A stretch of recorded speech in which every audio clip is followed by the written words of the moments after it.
In a word, I would say that my dealings with the Influencer project has been professionally life-changing. We're looking at about an 8 or 9 time return on investment.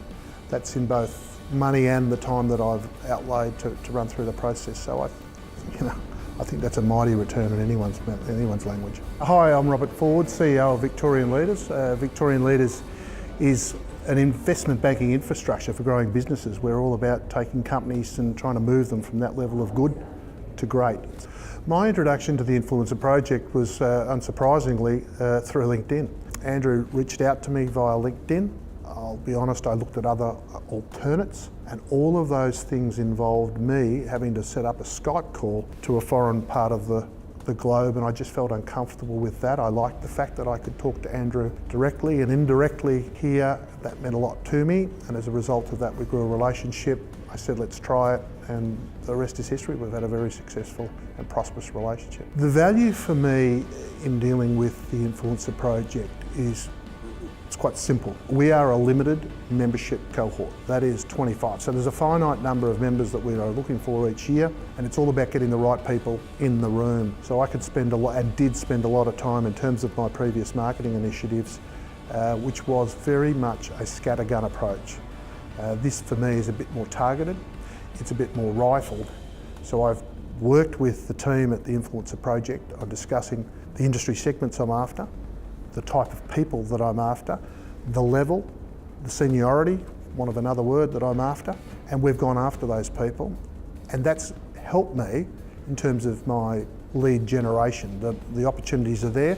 Like anything, not all of them are golden nuggets. You've got to kick some of the stuff around to find the diamonds, but they're in there, and I've got to say I've all but filled my cohort this year. In the main, it's come out of the Influencer project. We're coming up to the 12-month anniversary of my relationship with the Influencer project, and like any good business person, I've gone and done an assessment based on the returns that I've achieved for the outlay that I've made. In terms, and it's not a difficult equation for me. I said earlier that it's 25 members. We're at 19 at the moment. I've got a further 6 that I'm working with and through, hopefully with the start in February. Of those 19, 15 of them have come through the Influencer project. So when I ran the numbers, and fingers crossed on some of those others, we're looking at about an 8 or 9 time return on investment.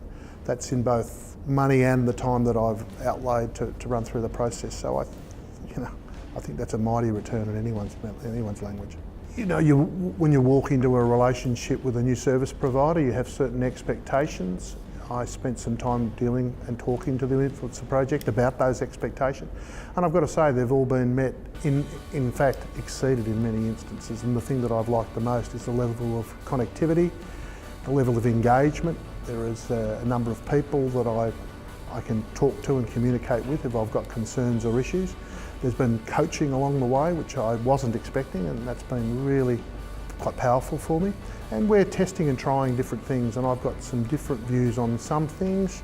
Andrew's takes a different take on some other things, and we're just trying things out, and I really like that. I like that, trying to be a little bit innovative and a little bit different and pivot on ideas, and the guys are really responsive and they listen, and I find that very respectful. It's not, well, we're the experts and that's all there is to it, this is the only way. It's, well, okay, let's try it and let's take the edges off it and see how it goes. And they keep the statistics, as I do. And we measure them up. That's really exceeded my expectations. I would encourage anyone contemplating this not to go and do it for a month, not 2 months, not 3 months. There's a lead time to this. You've got to get in, you've got to put in at least 6 months to start to see things pay dividends. And after my initial 12 months, doing the sums, as I said earlier, it's pretty simple for me to just keep rolling it over. It's a good model, it works wonderfully well, and I couldn't be more elated with it. If I was appealing to people who are sitting out there, sitting on the fence and uncertain as to whether they're going to walk down this path or take this journey with the Influencer project, maybe the point is to reflect on where their current deal flow and opportunity flow is coming from. And whilst you might be getting a level of opportunities, you then got to start looking at the conversion of those opportunities and the impact that has. Now, I had significant anxiety, for want of another word, or even stress around every opportunity was important for me to convert. It still is, but it's a different level because of the amount of opportunities that are forthcoming. So it sort of removed that barrier. Sure, life is such that I still get disappointments. I can't win them all. The day I do, boy oh boy, I'll be sitting on the other side there telling you all guys how to go and do it. But just having a continuous pipeline of opportunities, it's allowed me time to start reflecting on exactly how I go about my sales process and start tweaking some of those things. So yeah, it's relieved a lot of stress from me, and that's something I think people should not discount, because it's going to pay dividends for their health and their family and their happiness in the long run.